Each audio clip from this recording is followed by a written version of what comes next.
All right, here we are, episode 1 of the My Mom No Let podcast. I'm Gabriel. This is my dad. How's it going, everybody? I'm Raymond. I'm really excited about this. This is something we've been working on for a while. Of course, my kids know me as Pop. My grandkids know me as Abi, which is short for abuelo, in Spanish. And some people know me as Coach. And some people know me by other titles that I've sort of gained throughout 67 years of life on this planet. So we're ready to get into this. We're going to be bringing you our unique view of certain wines, whiskeys, and other spirits based on knowledge that we've acquired throughout life and through business. We co-owned a wine bar here in Miami, and we're excited. We're gonna be bringing you unique wines, unique whiskeys, not your run of the mill stuff. And also, what else? Well, the thing that we love the most, I would say, sports. We're going to talk basketball, we're going to talk football, baseball, hockey, soccer, all the stuff that we love. No rice and beans, because we love that too. But all right, yes, we are going to talk about all the classic sports, but I'm going to bring you some unique sports that are out there that maybe people don't know about too much, like chess boxing. That's a good one. Giant pumpkin kayaking, and of course the famous ear pulling. Stop, you made that shit up. No, I will make up stuff during this podcast. As people know, I love to make up shit, but not in this case. That is a real sport. I think it's somewhere in the Netherlands where I would say it's equivalent to slap fighting. Okay. The stuff you see now, but it involves pulling ears. So it must be, the ear, nose, and throat doctors must be popular over there because that, a good pull on the ear could do some damage. But yeah, we will be bringing you that as well, and we're ready to go. I mean, Well, why don't we just get into the wine then? let's do it. go. Let's do it. First off, let's start out with the Cole Fricio In and Out. Nice. Yeah. Good choice. Good choice. It's 100% Montepulciano 2019 vintage. Very good. You're familiar with this one. That's one of my favorites. We sort of went with a favorite today, but it is a unique wine. It's not something that you're used to seeing. Look at the color on that. It's amazing. All right. So, might as well. This is the first pour. The first pour of my mom no lead. So here we go. Cheers. Cheers. Give it a little whiff. Give it a little spin. Let some air get in there. This wine gets better. The more it airs out, it just gets better. If you have it during a meal, amazing, amazing blend of aromas. Oh, that's nice. Damn. First impression. What's hitting you? Full-bodied, like very, very, very complex. Yeah. Even though it's just one grape, but the different flavors of berries that come out, blackberry, maybe like some plum in there, But it's not jammy. It's not like other wines where you that are very fruit forward, that are jammy. This one is very smooth. It is aged well, and so you get a little bit of the oak, you get a little bit of vanilla. I would say it's really balanced because it's a lot of flavors. Like you're saying, it's complex. It has a lot going on, but there's nothing that's overpowering. Exact. And that, if you think of that grape, you would think, no, that wine is ultra sweet because that grape, they ripen it to a point where it's almost like raisin like before they press. So when they press, the result is this really deep, rich, violet color. These incredible legs. You can't see it on camera, but the legs it leaves on the glass are incredible, and the love of the wine from this particular winemaker comes through in this wine. Oh, yeah. There's some unique stories about this wine.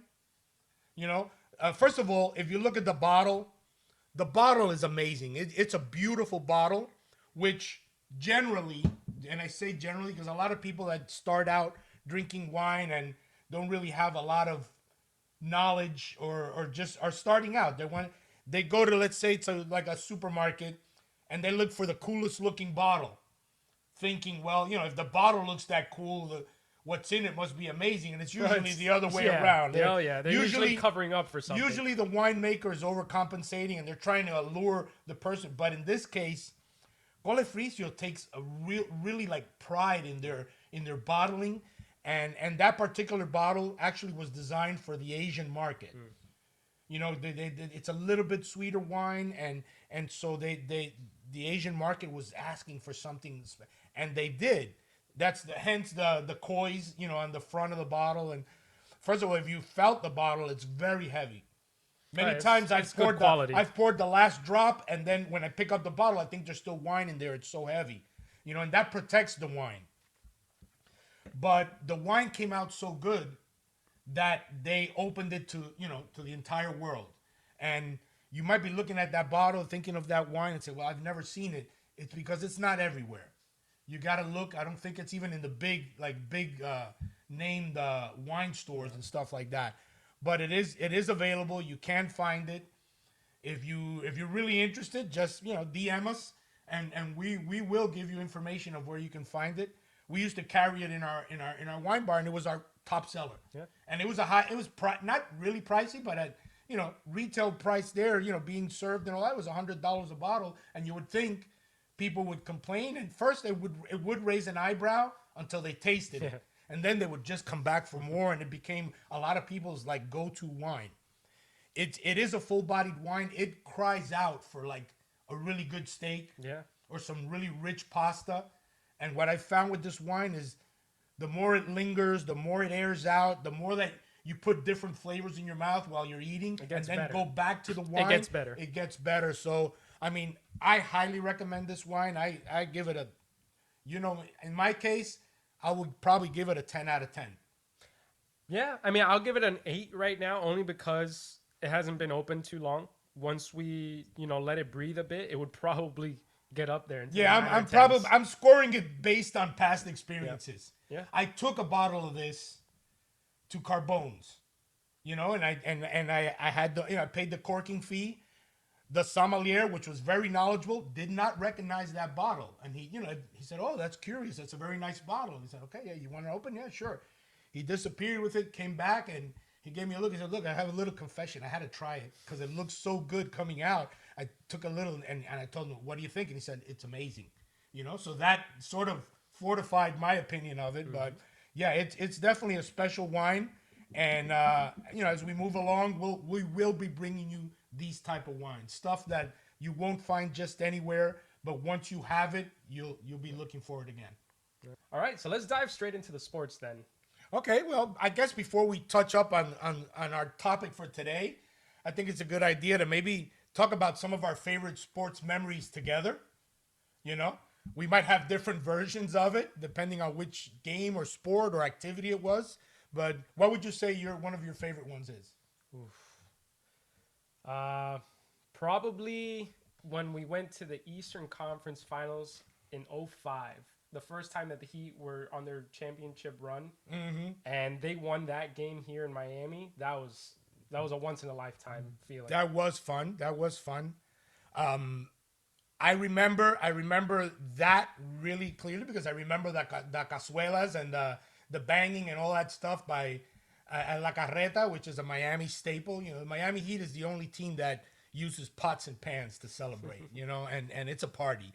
But sticking on the Heat thing, we are giant Heat fans, so, you know, and we won't apologize, especially after this year when we get Giannis.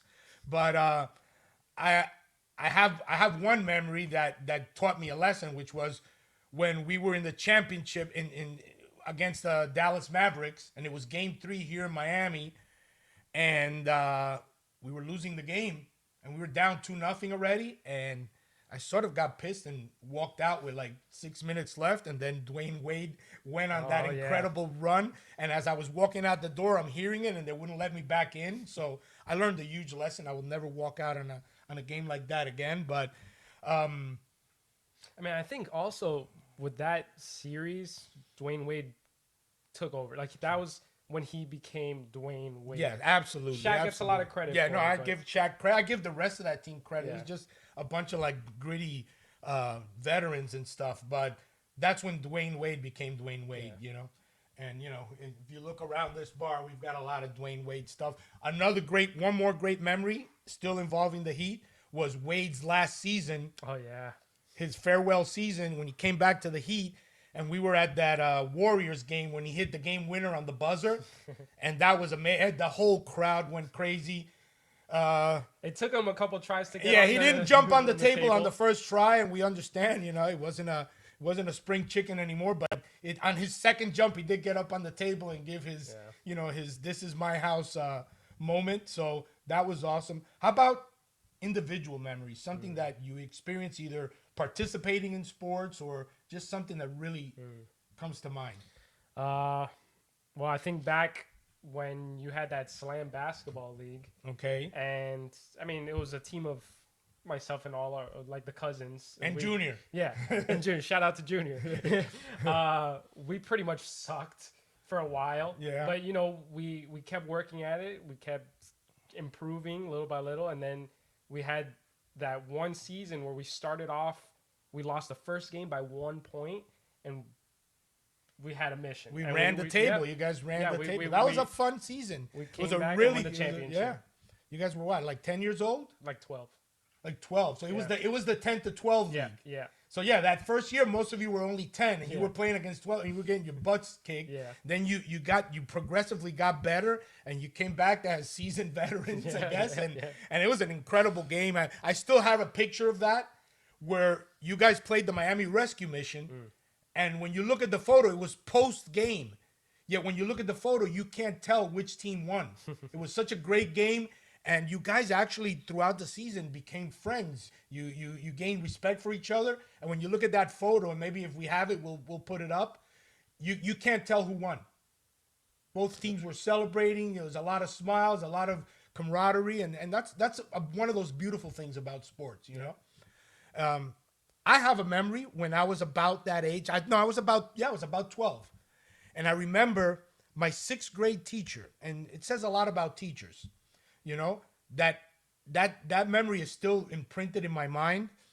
And I remember his name. It was Mr. O'Reilly. He was a young guy. I guess he had maybe been teaching for a couple of years. And he took it upon himself to take me and about 6 or 7 of my friends from that class to a Yankee game. Wow. I don't even remember if there was a permission slip signed. But that goes to tell you the difference in time. Oh yeah, no, that's Like that's that guy, not allowed anymore. that would be seen. People would look at that weird or think the guy was, there was an ulterior method. That was, sorry, blooper, but ulterior motive. Okay, but the guy actually made an imprint. At least in my life, I will never forget that memory. He took us to the Yankee game, put us on a train.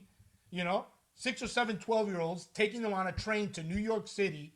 Okay, and we get to the game. It's cap day. So everybody walks in. They get a New York Yankee cap, free.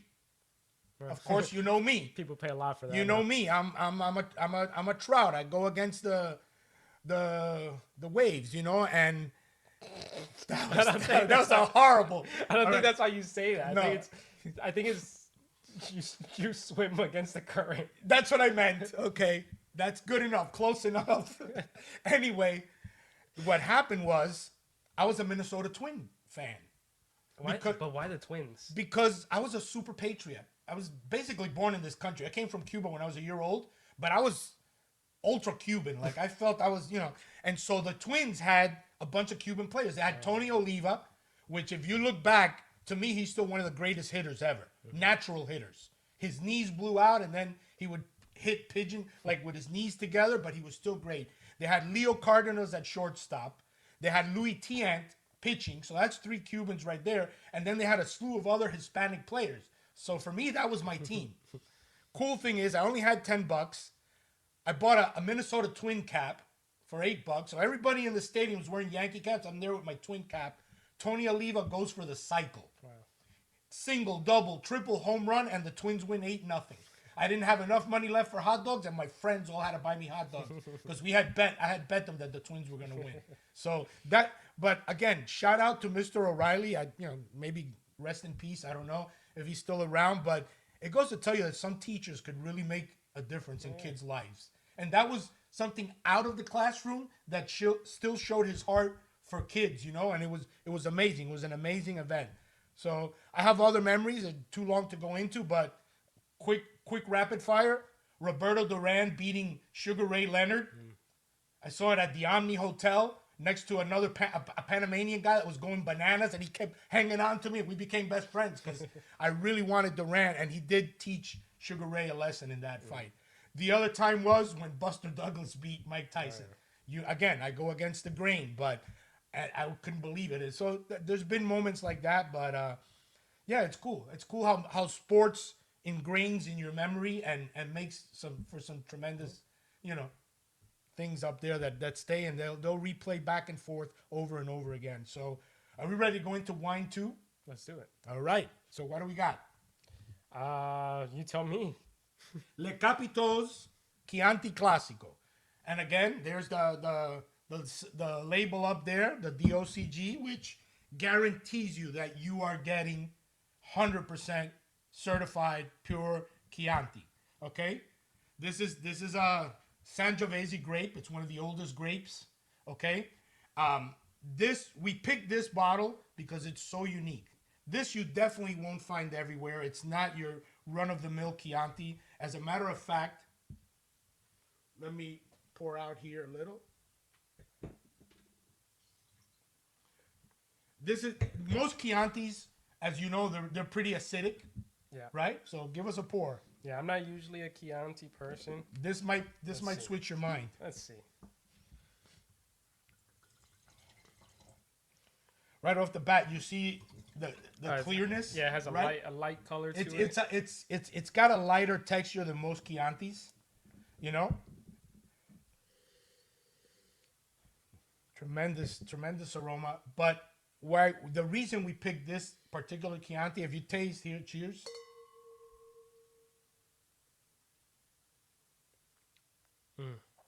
You see what I mean? Yeah, it's subtle. It's not as aggressive as a lot of Chiantis punch you in the face. They do. They're strong. They're bold. But this one is delicate. Yeah. Now this family, I had the pleasure of meeting the actual winemakers, which is two women, which is one of the winemaker's wives and her sister-in-law. They were in Miami by coincidence. They were at some big wine thing, and one of our vendors brought them over to the wine bar, and supposedly they were in a hurry. They wound up staying for 4 hours. We had like 2 bottles of this, and they told me the entire story of this wine, which is very unique. While I told them stories about Cuban history and all that, one of them even cried. Like it was cool. But anyway, this wine, the family has owned that land for about 800 years. Yeah. It's a small town. It's a small town that I think the population is like 3,000. So in one way or another, everybody in that town is either involved with this wine or knows about it or is very proud of it. They hand select the grapes. And everything involving this wine has no automation.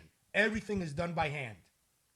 So that's why I picked this wine. And when you hear all of that, you would say, oh, well, that might be expensive. This is a very, very affordable wine. Very affordable wine, but you got to maybe look a little bit hard to find it. But when you do, if you're a Chianti lover, I really recommend that you try this. It's going to give you a different path. Well, I was just going to say, like, even if you're not a Chianti lover, I don't usually drink a lot of Chianti, and this one is actually really nice.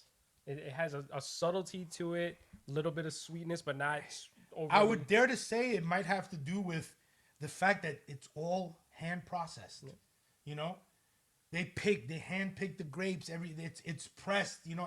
There's no machinery. There's very minimal automation involved.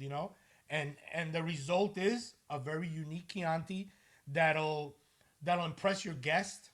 And you know what? I find it so subtle that it does like the Montepulciano cried out for some food. Yeah, Like but for some can cheese drink- and crackers with you this would can be great. sit down with some cheese and crackers and enjoy this bottle and have an incredible conversation over it. So that's our second wine for this episode. Highly recommended. Look for it. It's Le Capitos Chianti Classico. It's a 2020 reserve, and if you find it, I think you'll thank us. Yeah. You know. Okay. Before we leave our journey with wine today, do you remember the first time you ever had wine? Like your first taste of wine ever? I mean, it was probably at a restaurant trying to impress some girl or something. I don't know. Yeah. I don't remember. You wouldn't have a clue what you had, or Probably something red. right? But Okay. no well, idea. Mine was a little bit less classy. The first wine I ever had was Manischewitz. It was known as Mad Dog 2020. And the reason we had it was because we were going to some teen disco called Skips in Sterling Road out on Broward. And can you imagine how we ever got there? Because we would go in my old car known as La Cafetera. But anyway, it was $1.69 a bottle. So, you know, with $3.50, you had two bottles, and, you know, between two or three guys, and it became a rare moment, to say the least. But that I remember that clearly, because you don't forget your first bottle of Mad Dog 2020. You know, that's it. So I think I've grown since then and learned to really enjoy wine. And, you know, as we leave the wine session, just want to remind you, we're going to be talking a lot about wine, but there's not going to be any stuffiness. We're not going to be pretentious about it, because bottom line, wine is meant to be enjoyed. And obviously meant to be enjoyed in moderation. Yeah, drink responsibly, 21 and over. Don't drink and drive. Yeah. Wine is meant to drink at home or amongst friends or in a restaurant, you know? And I think that's the good thing about it. I've never seen a bad wine drunk. Like, people tend to just relax, get happy, have conversations, you know? And most wines that are done right get better Yes. as they're open, so it creates for better conversations, because then it evolves as you're. Yep. Yeah. in that It group is. setting. So enjoy your wine. We will be bringing you, you know, good information, but we're not going to be overly, you know, technical about it. We're not going to use big words. We're not going to say, oh, we're not going to smell it and say, oh, it smells like wet dog, or, you know, which I've heard at some wine tastings, and people just trying to be pretentious. And Smells like horse stable. yeah. You can smell the land exactly where Fido took his last dump. You know, like it's ridiculous sometimes, some of the stuff you hear. But basically, the best wine out there is the one that you like and enjoy. And we want to make that point clear, you know? Yeah. And don't forget, wine is meant to be drunk like this. And that's my first line of bullshit for our episode. But I did do that at a wine tasting, and everybody was holding their glass like that. So I finally had to let them know, because I felt very guilty. But let's delve into... So segue into the sports topics. I want to do something Ready to a little go. bit different, a little surprise. You know, surprises in me is All right. not good. So You don't know what you're gonna get. I want to do a blind ranking.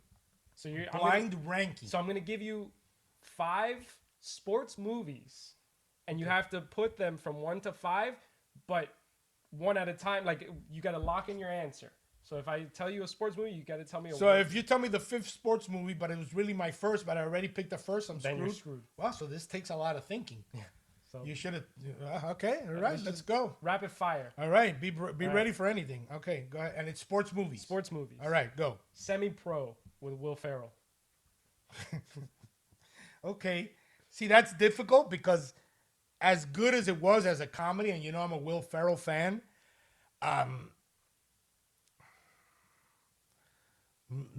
man, that's tough, because Just put a I'll number. give it a 4. All right, 4.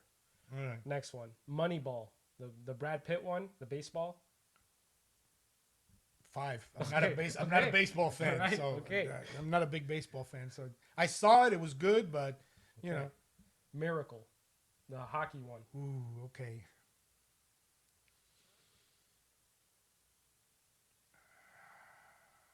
Three, and it was a great movie. It Okay. was a great movie, Right. very inspirational. I remember seeing that when it actually happened, so it's special. But go ahead. The Longest Yard, the Adam Sandler one. See, that would have been like a 4 to me. See, you got me there because I would have put Semi-Pro ahead of that one. Right. I actually like the first one better with Burt Burt Reynolds. Reynolds. I saw the original. It wasn't bad. The Adam Sandler one wasn't bad, but see, now I got to make that number 2. Yeah. Okay, so Yeah. I hope I picked right. All right, so so number 1 is Talladega Nights, NASCAR. Well, my list is screwed. You gave me comedies. I was expecting a Coach Carter or That's my number 1. that's one of my number ones. How about Hoosiers? Hoosiers Hoosiers makes me cry. I mean that's a tearjerker. So yeah, you got me with the comedy ones. So ignore my list because it sucks. But that was good. That made me really think. Now I know how they play that game. So if you ever hit me with that again, I'm gonna hit you with one in one of the next episodes, right. which is that coach and look alike. You're gonna like that one. Okay. It's NBA coaches with cartoon characters. Who they look like. So be I see I'm preparing you for that Okay, one. all right. All right. So what's the sports topic for today? Well, even though there's a lot going on, there's NBA playoffs, there's NHL playoffs, NFL almost preseason coming up soon. The training camp is out there. We want to talk on a topic that depending on who's listening and who our listeners are, it's youth sports. Because you're young, I'm old, and I think we're gonna have some different opinions Okay. on youth sports. So I guess the first topic of it would be, was youth sports more fun back then or now? Well, how do you define fun? That it was just pure enjoyment for the yeah. kids. Yeah, I would say back in the day probably. And why would you say that? There's a lot of extra pressure now. There's a lot of other factors that go into sports. Instagram, a Yeah. kid drops a ball, the whole Becomes a world's laughing gonna see stock, it. yeah. He becomes a meme, Yeah. like that's incredible, Yeah. Back then you could screw up, nobody saw it. Yeah. And when I say nobody, I really mean nobody, because I remember participating in youth sports and not once did any of my parents go. But I think there was a reason for that back then, especially us. I mean, the people, that we were immigrants, my parents were working. They were too busy trying to carve out a life for their family. So, youth sports wasn't at the top of the list, For us, it was. But to me, most of the fun that I had in my life was involving some kind of sport, organized or not. All right. And to tell you the truth, some of the unorganized ones were the most fun. And they come right out of the movie Sandlot. We ran a football league, tackle football, that involved no adults whatsoever. And if you can believe that, it's the God honest truth. We had about 5 or 6 teams. They sort of were built like by neighborhood, and they had incredible names. When I grew up in New Jersey, we all hung out together, and it was every different nationality you can think of, and we didn't see that back then. It might have existed in our parents, but as kids, we never experienced that, And so we had a team called the Cottage Colts. They were a bunch of heavyset kids from Cottage Street. Most of them were Italian Americans, and maybe they were heavyset because their moms were, "Hey, I'm mangiare, come here," and they were eating the whole time. Like they would get to the game with a bowl of pasta, Big, strong kids. They were slow, so that was that team's weakness. There was the Green Bay Oyes. Now that one really sounds, like I said, nowadays people would make a big stink about it. The reason they were called the Oyes was a bunch of Hispanic kids, Cuban, Puerto Rican, Dominican. Half of them didn't speak English. So they were called the Oyes, like, oh yeah, that's how they would communicate, on the line. Instead of getting on the line, 34, 37, oh yeah, ve para allá, ve para acá, And they were from a specific neighborhood, I think around 45th Street, 48th Street in Union City. So those of you that grew up in Union City, give us a shout out, give us a few comments on that. We were the 49th Street Rams. Why? I don't know, because I didn't live on 49th Street, and most of us didn't. It was probably the originator of that team, We were highly recruited back then because we had money to buy plastic helmets and then paint them. We would actually paint the helmets with spray paint. We were going to a hardware store, 10-year-old kid, and they sold you a can of spray paint like, hey, no big deal. Here, there you go, kid. Now you go to Home Depot and you got gray hair and they still ask you for ID. So different times, but it was so much fun. There was the famous Dallas Ducks, and I got to talk about this one because you'll say, why the Dallas Ducks? The originator of that team was a kid by the name of Ducky DeMayo. And the reason they... Stop. No, this is all true. I swear. God honest truth. The urban legend was that he had webbed toes. So that's why they called him Ducky. But they were popular because they had their own home field, which was basically a dirt and rock sand lot behind their apartment building. They got to make this into a movie. That was movie worthy. It was so cool. There was a team from like the projects, like the government buildings and all that. And that was dicey sometimes. Like we would play them in this hidden park called Schutzen Park, where you had to go down this giant hill and there was nobody there but us. And that's it, and we'd play in the snow, like a foot of snow. But apart from the fun, we learned to deal with adversity. I remember getting the wind knocked out of me, playing the projects. 3 kids landed on me. There was no parent there to come and say, hey, are you okay? And some mom running out of the stand screaming or yelling. It was just us. And a bunch of kids just looking over me. So, is he going to die? And you learn to overcome stuff like that, You learn to play in the snow. You learn, like it was pure enjoyment. So that's why I would say, compared to nowadays, where kids have that extra stress, all the parents are there. There's, the whole family's there. Everybody's watching. Parents are getting into brawls. Like it's a different time. It was a different time. But we played a slew of sports. I did play organized basketball, but the most where I really learned to play basketball was on the on the blacktop courts. And you had to win to play because there was limited courts and a bunch of people wanting to play. So if you were playing 1-on-1 or 2-on-2, you better win because if you lost, your next turn was 20 people away, and it really made for incredible competition. There was no refs.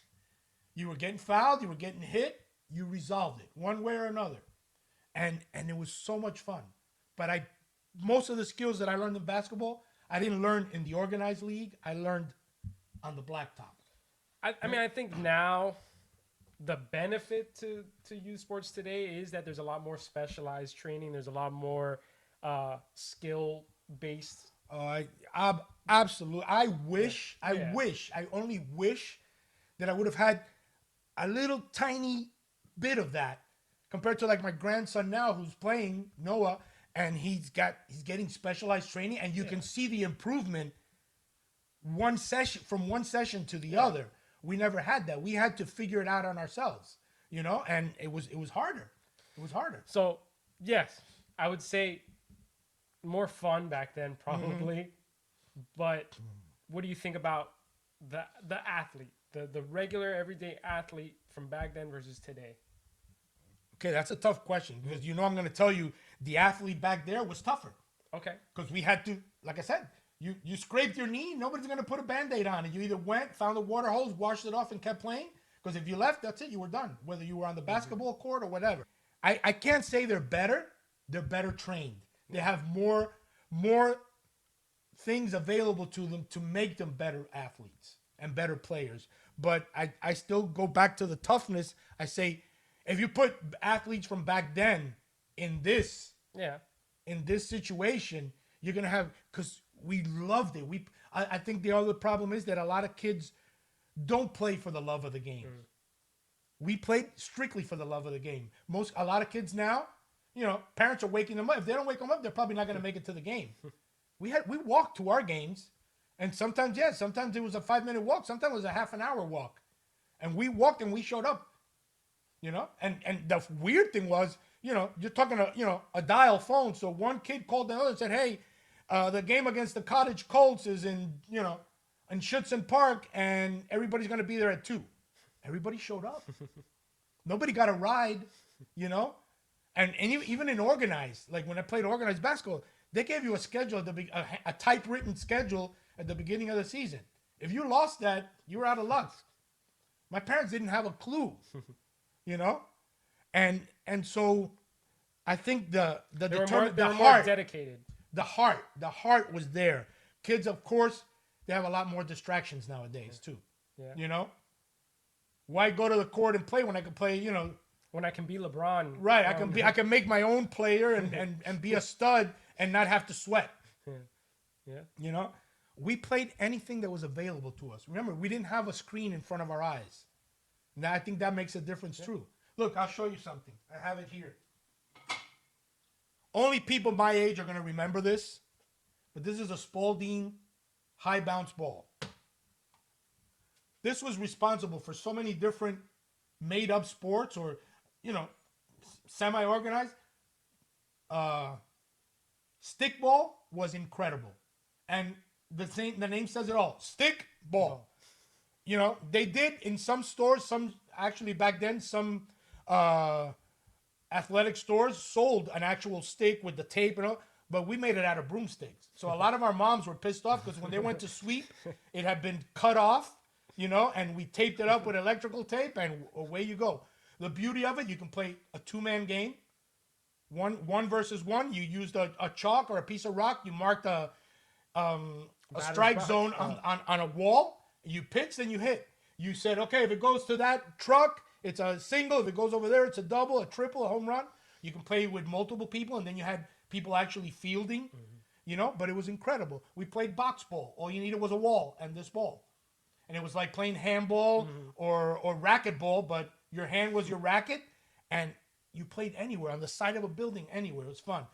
The one that probably would be canceled in today's world was one that they called murder ball. Those of you that lived through that, you know why it was called murder ball. It was sort of a rite of passage. I'll give you my experience. When I went into 6th grade, I was in a Catholic school, and so the schoolyards were split. Once you went into 6th grade, you went into like the older kids. So then there was 6th, 7th, and 8th grade. When you went on the first day of school, the 7th and 8th graders were waiting for you with a slew of these balls to play murder ball. The game says it all. It was just find the 6th grader and beat him with this ball. So like a primitive version of dodgeball. Very primitive, you know. I would say closer to paintball because these things left welts. Okay. Some of those 8th graders had arms, and it wasn't like, oh no, you got to throw below the. No, if you got hit in the eye, you got hit in the eye, in the ear, wherever. So for days at the beginning of school, we would go home with nice little welts, you know, and you know my mom. You remember your grandma? My mom was a little hysterical. Ay, pero qué pasó? You know, like, and it was a rite of passage. I don't think nowadays if they saw kids doing this, you know, it would be something else. So back to that topic. I think the athletes were more committed back then, but I think the athletes today have many more advantages when it comes to training, everything else that's involved, you know, coaching, parental involvement. And I think parental involvement in general is good. It makes the athlete feel supported, you know, and a lot of those things are very important. When it's over supported, I think that's where me and you probably disagree. And that brings us to the topic of participation RIT medals, you know?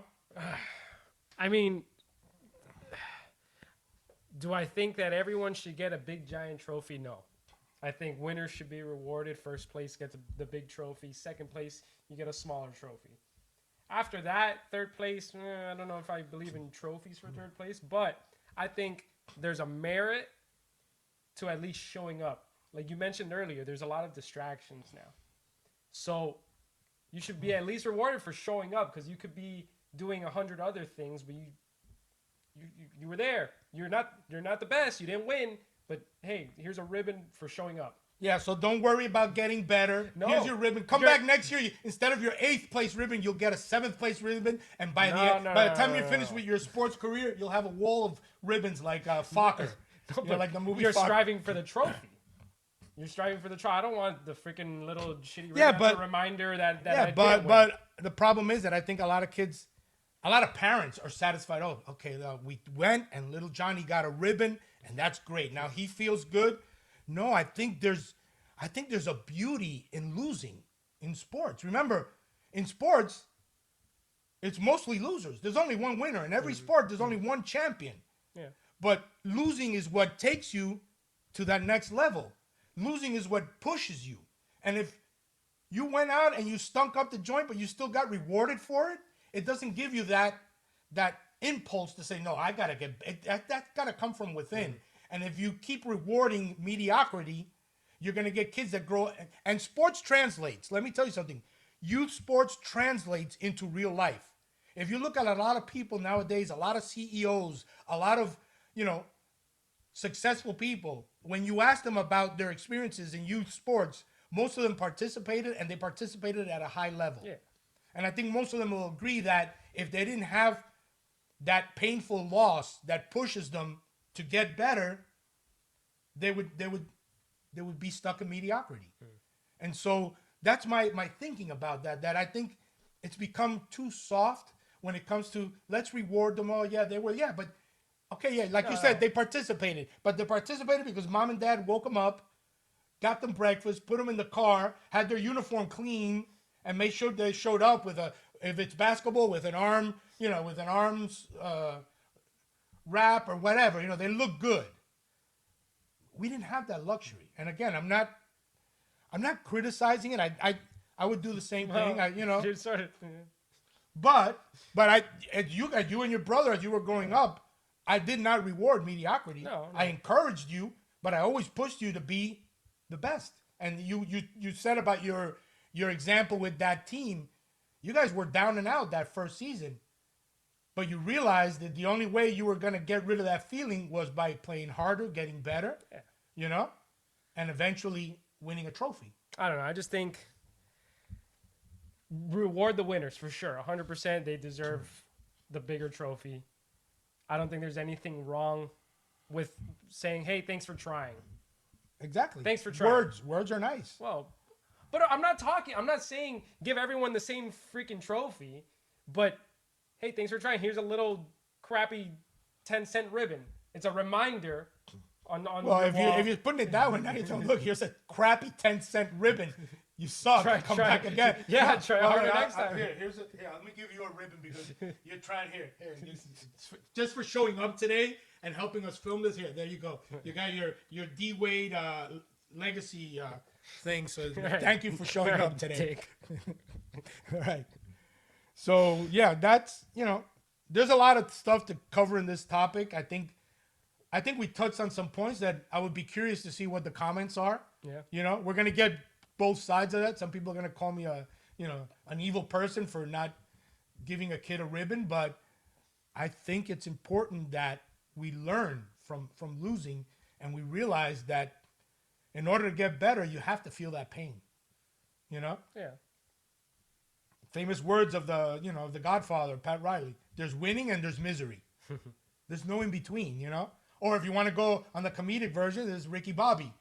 You're first, you're last. If you're not first, you're last.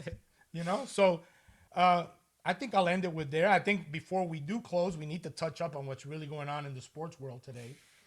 Did you watch the last OKC? I love that series. I haven't seen a series like that, I think, since Chicago and Detroit. Yeah. Like, they're going at each other.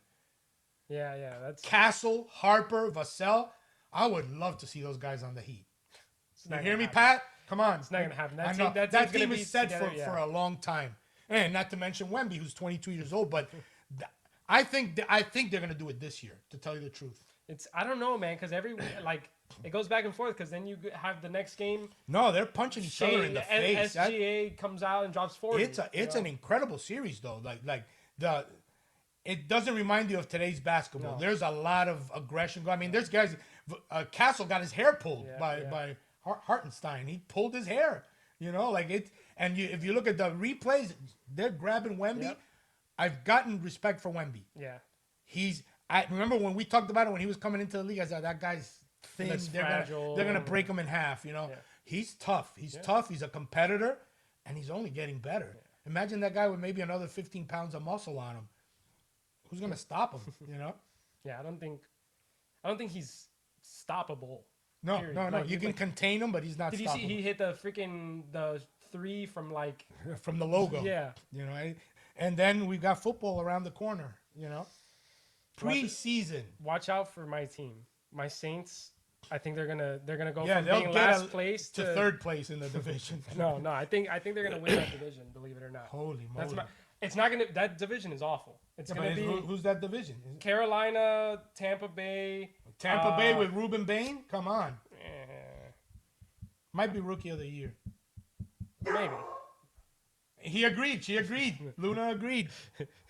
But I think that division's not great. But I think the Saints could win that division with 10 wins. Well, that is a bold prediction. He probably tried too much of the wine because that is definitely. You know me, I always have a different favorite team every year, but I'm sort of looking at the Chargers. I know they tease every year, but believe it or not, that new high school offensive coordinator kid that they got, Harry Potter, whatever his name Mike is. McDaniel. Yeah, but he does do a good job with the running game. They have Omario Hampton. I still think that Justin Herbert has a lot to prove. They just got to grab him one stud receiver, and they got a good coach. I think they're on the, like you said, they're on the cusp. The Giants might be surprising. Nah. They might be. Nah. That division sort of semi sucks too. Yeah, but the Eagles Yeah. always win it. Yeah, but For the last few years. at We'll least. see. We'll see. But other than that, I mean, Kansas City, you never know. I always root, believe it or not, for the Bills because I think Josh Allen really plays the game like it's supposed to be played. He might deserve a Super Bowl, but they just can't. They can't get over the hump. So it's going to be an interesting season. For There's sure. a lot of. I'm curious to see our Cuban Heisman Trophy winner what he's going to do in Las Vegas. He's going to get hit a lot. I don't think he's gonna play at the beginning. I think it's gonna be Kirk Cousins. But Yeah, but Kurt loses. He Yeah. he loses his shit eventually, and then they'll bring him in. But You know? speaking, former Heisman MVP, college football. I think the Hurricanes are gonna be really good. Oh, I'm calling it right now. The Hurricanes will win the national championship. Bold predictions. So again, hey, clickbait. I don't know, whatever. We're gonna get all these other, but man, they look good. They look good. Mensa is the real deal. Yeah. They got him not only his favorite receiver, but he's got some stud receivers there waiting for him. This kid's gonna be amazing this year. Malachi. Oh yeah. Malachi Tony Malachi this Tony's year gonna be good. and Fletcher. Be careful with Fletcher this year. He's gonna run over people. So that's gonna be interesting. I don't think of anybody else that really, and we do get to play Notre Dame again, so that's gonna be fun. I would love to go to that game. So I think that we're wrapping up our first episode. We got some cool stuff coming up. I think our next episode we're gonna be tackling some whiskeys. Yeah. And we'll see. We do have some special guests that we're lining up for all different type of sports, boxing, MMA, whatever you can think of. We might have a surprise episode down the road where we'll be talking about bullfighting. But it's gonna be fun. So thank you for joining us. We look forward to making you part of the family. You're here at our bar, at our family bar. So join us. Yeah. We'll see you next time. Yeah.